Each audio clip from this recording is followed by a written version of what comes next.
Essa história não É logo.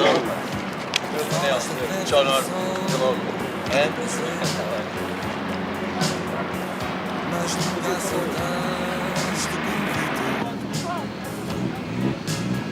Tens medo de mudar. Olá, por aqui? É verdade. Não como Então. faltaste às aulas, calculei que devias estar por aqui. Resolvi aparecer. Fizeste bem, isto é muito agradável, não é? É, muito giro. Mas o Belenenses? Porquê é que escolheste o Belenenses? Não sabes? Porque o Belenenses é o segundo clube de todos os portugueses. Os do Benfica não gostam dos do Sporting. Os do Sporting não gostam do Benfica, mas do Belenenses toda a gente gosta. Isto é um grande clube. Um grande clube. Um grande clube. Entra! Aqui. Aqui. Entra! Ai, Anda daí.